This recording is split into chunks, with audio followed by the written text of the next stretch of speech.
Price lord. ಪ್ರತಿ ತಿಂಗಳು 1ನೇ ತಾರೀಕು ದೇವರ ವಾಕ್ಯಕ್ಕಾಗಿ, ವಾಗ್ದಾನಕ್ಕಾಗಿ ಎದುರು ನೋಡುವವರಾಗಿ, ಹುಡುಕುವವರಾಗಿರ್ತಾರೆ.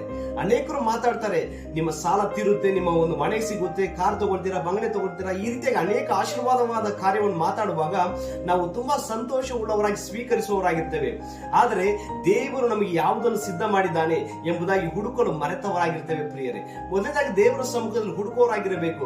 ಅದಕ್ಕೆ ವಾಕ್ಯ ಬರೆಯಲ್ಪಟ್ಟಿದೆ, ಕೊರಿಂಥದವರಿಗೆ ಬರೆದ 1ನೇ ಪತ್ರಿಕೆ 2ನೇ ಅಧ್ಯಾಯ 9ನೇ ವಾಕ್ಯದಲ್ಲಿ, ಆದರೆ ಬರೆದಿರುವ ಪ್ರಕಾರ ದೇವರು ತನ್ನನ್ನು ಪ್ರೀತಿಸುವವರಿಗಾಗಿ ಸಿದ್ಧ ಮಾಡಿರುವಂತದ್ದೆಲ್ಲವನ್ನು ಕಣ್ಣು ಕಾಣಲಿಲ್ಲ, ಕಿವಿ ಕೇಳಲಿಲ್ಲ, ಅದರ ಭಾವನೆಯು ಮನುಷ್ಯನ ಹೃದಯದಲ್ಲಿ ಹುಟ್ಟಲಿಲ್ಲ ಎಂಬುದಾಗಿ ಬರೆಯಲ್ಪಟ್ಟಿದೆ. ಅಂದ್ರೆ ದೇವರು ಸಿದ್ಧ ಮಾಡಿದ ಏನಂತ ಇನ್ನೂ ಮನುಷ್ಯನು ತಿಳಿದುಕೊಳ್ಳಿಲ್ಲ. ಇನ್ನು ಏನ್ ಮಾಡ್ತಾನೆ, ಲೋಕದ ರೀತಿಯಲ್ಲಿ ಸಾಲಕ್ಕಾಗಿ ಹೋರಾಡುತ್ತಾನೆ ಮತ್ತು ಆಸೆಗಾಗಿ ಮತ್ತು ಲೋಕದ ಒಂದು ಕಾರ್ಯದಿಂದ ಓಡೋನಾಗಿರ್ತಾನೆ. ಆದ್ರೆ ಎಲ್ಲವೂ ಉಂಟು ಪ್ರಿಯರೇ, ಅದಕ್ಕಿಂತ ಹೆಚ್ಚಾಗಿ ದೇವರು ಒಂದು ಸಿದ್ಧ ಮಾಡಿದ್ದಾನೆ. ಅದನ್ನು ಹುಡುಕುವವರಾಗಿ